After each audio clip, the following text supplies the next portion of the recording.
তোমরা সকলেই খুব ভালো রয়েছো। তো আমরা যেটা পরিকল্পনা করেছি যে প্রত্যেকটা পরীক্ষার আমরা পিওয়াইকিউ খুব ভালোভাবে করে নেব উইথ এক্সট্রা ডিটেলস সহকারে। তাহলে এই সিরিজগুলো আবারও বলে দিই, এই সিরিজগুলো কার জন্য ইম্পর্ট্যান্ট হবে? যারা যারা SSC MTS SSC MTS target করেছো, যারা যারা তোমার রেলওয়ে এনটিপিসি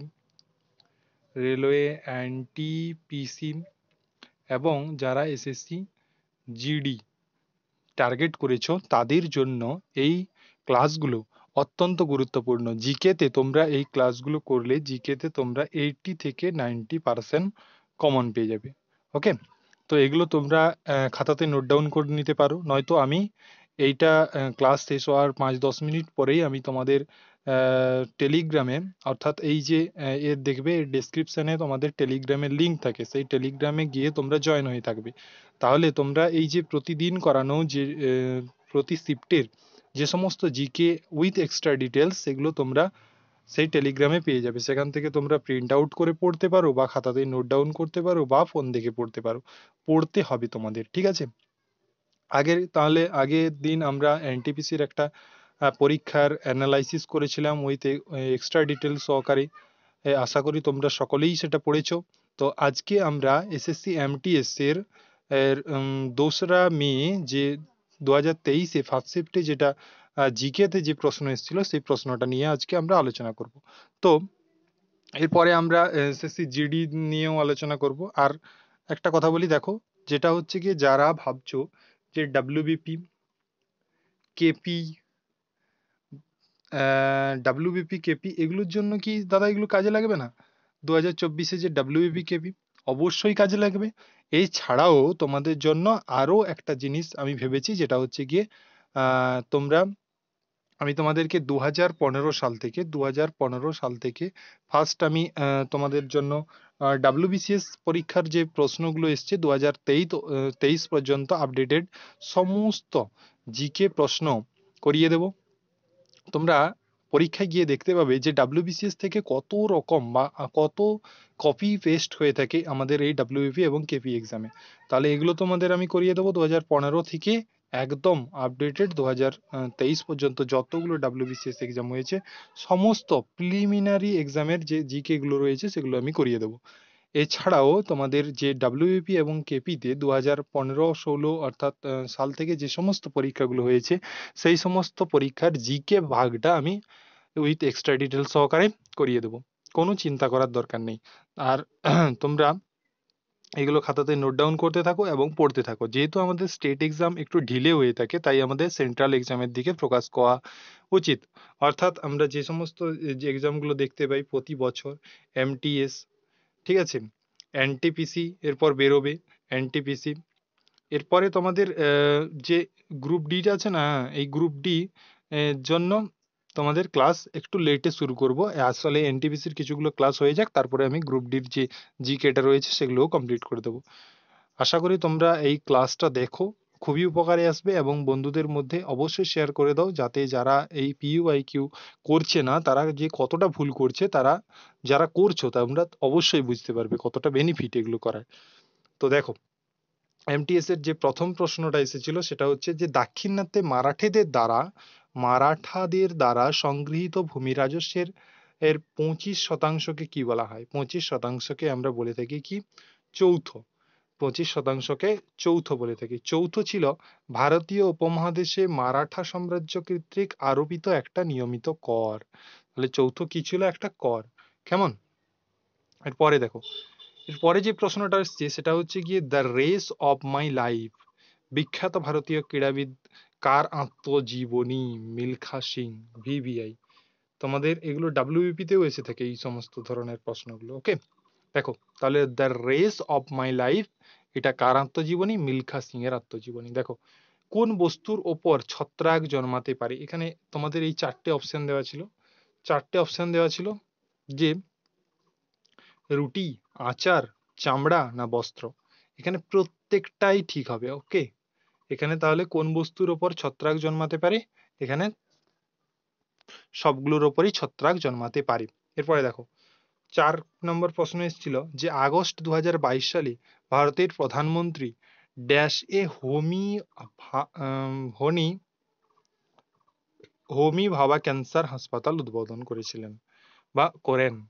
তো কি, মোহালিতে। ঠিক আছে, মোহালিতে, এটা মনে রাখবেন।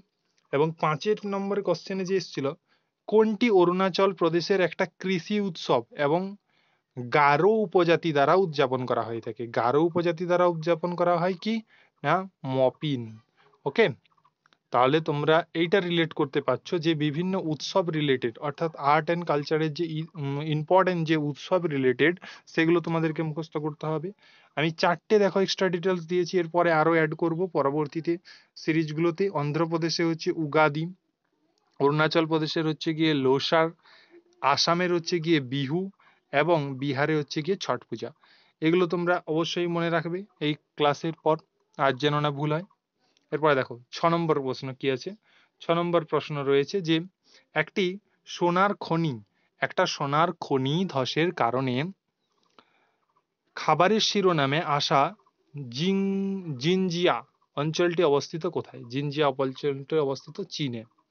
তো এরপরে দেখো আবার ক্লাস নাচ রিলেটেড এসছে যে গাইর নাচ রাজস্থানের ড্যাশ সম্প্রদায় দ্বারা পরিচালিত হয়। ভিল সম্প্রদায় দ্বারা পরিচালিত হয়, মনে রাখবে গাইর নাচ ভিল সম্প্রদায় দ্বারা পরিচালিত হয়ে থাকে। এছাড়াও গাওয়ারি, হাতিমানা এগুলোর দ্বারা পরিচালিত হয়ে থাকে। ওকে, দেখো যে অপরাধের জন্য পুলিশ আদালতের আদেশ ছাড়া কাউকে গ্রেপ্তার করতে পারি সেটা হচ্ছে কি, এ আমলযোগ্য অপরাধ। ঠিক আছে, এটা মনে রাখবে। এরপরে দেখো একসিমো, একসিমো যে ভৌগোলিক অঞ্চলের সঙ্গে যুক্ত। একসিমো, এটা মনে রাখবে, এটা ভূগোলের প্রশ্ন। একসিমো যে ভৌগোলিক অঞ্চলের সঙ্গে যুক্ত সেটা হচ্ছে কি মেরু অঞ্চল। অশোকের শিলালিপি অনুসারে নিম্নলিখিত কোনটি মগধ সাম্রাজ্যের প্রাদেশিক কেন্দ্র ছিল না? এই না রিলেটেড প্রশ্ন তোমরা অনেক পরীক্ষায় ফেস করবে, যে না রিলেটেড, তার জন্য এগুলো খুবই ইম্পর্টেন্ট। ঠিক আছে, দেখো তাহলে মগধ সাম্রাজ্যের প্রাদেশিক কেন্দ্র ছিল তোসালি ছিল, উজ্জয়িনী ছিল, তক্ষশিলা ছিল। তাহলে এখানে ছিল না উত্তর হবে গিয়ে ইন্দ্রপ্রস্থ। ইন্দ্রপ্রস্থ ছিল না। এরপরে দেখো 11 নম্বর প্রশ্ন, সেটা হচ্ছে ইলিয়াস খান। এটা প্রশ্ন এসেছিল যে ইলিয়াস খান লখনৌতে সঙ্গীত শিল্পীদের একটি পরিবারে জন্মগ্রহণ করেছিলেন। তিনি ড্যাশ বাজানোর জন্য বিখ্যাত ছিলেন। তাহলে ইলিয়াস খান সেতার বাজানোর জন্য বিখ্যাত ছিলেন। তাহলে এটা বুঝতে পারছো কোনখান থেকে এসছে। এটা হচ্ছে গিয়ে তোমাদের কি না, তোমাদের যে ইনস্ট্রুমেন্ট বাদ্যযন্ত্র রিলেটেড যে সমস্ত প্রশ্ন স্ট্যাটিক জিকের, সেগুলো তোমাদের মনে রাখতে হবে। ঠিক আছে, দেখো এরপরে বলেছে 12 নম্বরে যে মাগনাম কার্লসেন কোন খেলার সঙ্গে যুক্ত?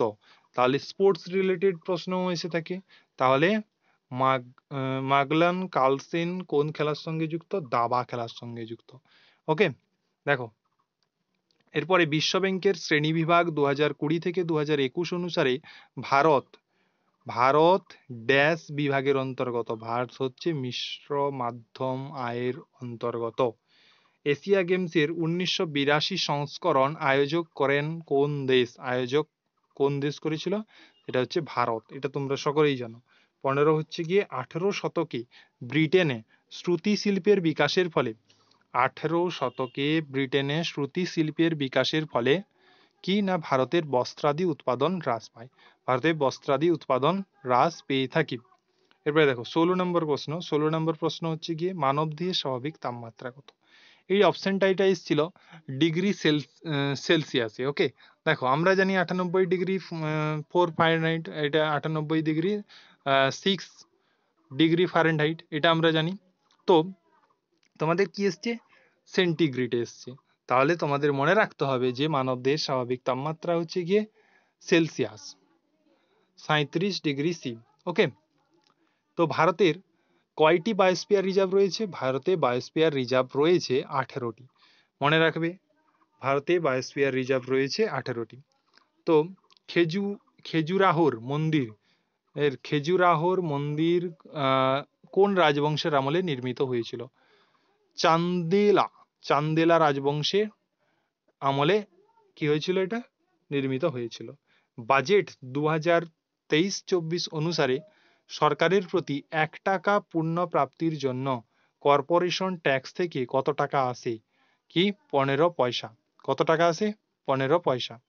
দেখো 20 নম্বর প্রশ্ন, যেটা হচ্ছে কোন ধরনের কৃষিতে ভূমির প্রয়োগ খাদ্য এবং পশুখাদ্যের ফসল এবং গাবদি পশুর পালনের জন্য ব্যবহার করা হয়? সেটা হচ্ছে কি মিশ্র চাষ। এটা মনে রাখবে, মিশ্র চাষ খুব ইম্পর্টেন্ট। এরপরে দেখো 21 নম্বর প্রশ্ন, যে কোনটি 3টি প্রধান ধরনের শিলার মধ্যে একটি নয়? বলেছে দেখো এইটা হবে উত্তর, চুম্বকীয় শিলা। বাকিগুলো হবে সবগুলো ঠিক। রূপান্তরিত শিলা, পাললিক শিলা, আগ্নেয় শিলা, এগুলো সব ঠিক হবে। দেখো 22 নম্বর প্রশ্ন, দেখো কি বলেছে। 22 নম্বর প্রশ্ন বলেছে যে কারাগাম লোকনৃত্য কোন রাজ্যের সঙ্গে যুক্ত? বিভিন্ন নৃত্য রিলেটেড প্রশ্ন তাহলে তোমাদের এমটিএস পরীক্ষায় দেখা যাচ্ছে। তাহলে কি এগুলো মনে রাখবে যে কারাগাম লোকনৃত্য কোন রাজ্যের সঙ্গে যুক্ত? সেটা হচ্ছে কি তামিলনাড়ুর সঙ্গে যুক্ত। কারাগাম লোকনৃত্য তামিলনাড়ুর সঙ্গে যুক্ত।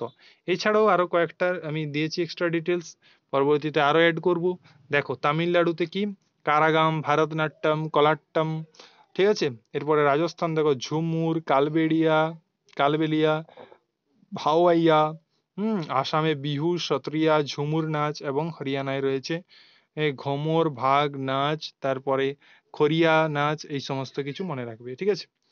এরপরে বলেছে নিউক্লিয়াস ঝিল্লি সহ সুগঠিত নিউক্লিয়াস থাকা কোষগুলিকে ড্যাশ হিসেবে মনোনীত করা হয়? এটা উত্তর হয়ে যাবে তোমাদের ইউক্যারিওটিক কোষ হিসেবে মনোনীত করা যায়। আমি তোমাদের সামনে একটা পার্থক্য তুলে ধরেছি, যেটা হচ্ছে ইউক্যারিওটিক এবং প্রোক্যারিওটিক মধ্যে যে পার্থক্য, এটা থেকে খুব প্রশ্ন আসে তাই দিয়েছি। দেখো আকার সাধারণত এই বৃহত্তর হয়ে থাকে, এই ক্ষুদ্রতর হয়ে থাকে, নিউক্লিয়াসের মধ্যে বর্তমান থাকে, কিন্তু প্রোক্যারিওটিক কোষে নিউক্লিয়াস বর্তমান থাকে না। ডিএনএ রৈখিক আকৃতির হয়ে থাকে, এখানে চন্দ্রীয় আকৃতির হয়ে থাকে। কোষ বিভাজন হয়ে থাকে মাইটোসিস এবং মিওসিসের দ্বারা, আর এখানে প্রোক্যারিওটিক ক্ষেত্রে দ্বিবিভাজন লক্ষ্য করা যায়। এরপর দেখো ভারতীয় ভারতীয় সংবিধানের প্রস্তাবনায় ভ্রাতৃত্ব ব্যক্তির মর্যাদা নিশ্চিত। এইটা এরকম একটা প্রশ্ন এসেছিল যে ভারতীয় সংবিধানের প্রস্তাবনায় ড্যাশ ব্যক্তির মর্যাদা নিশ্চিত। এখানে উত্তর হয়ে যাবে ভ্রাতৃত্ব ব্যক্তির মর্যাদা নিশ্চিত। তাহলে ভারতীয় জাতীয় কংগ্রেসের প্রথম অধিবেশন কোথায় অনুষ্ঠিত হয়? খুব ইম্পর্টেন্ট এগুলো তোমাদের ডাব্লিউবিপি কেপিতেও খুব প্রশ্ন আসে যে ভারতীয় জাতীয় কংগ্রেসের প্রথম অধিবেশন বোম্বেতে অনুষ্ঠিত। তাহলে আজকে এমটিএস এর ক্লাসটা এখানেই শেষ করছি। তোমরা এটা নোটটা অবশ্যই ডেসক্রিপশনে টেলিগ্রামে থাকা লিঙ্কে গিয়ে টেলিগ্রামে যুক্ত হয়ে যাবে, সেখান থেকে তোমরা নোটটি সংগ্রহ করে নিও।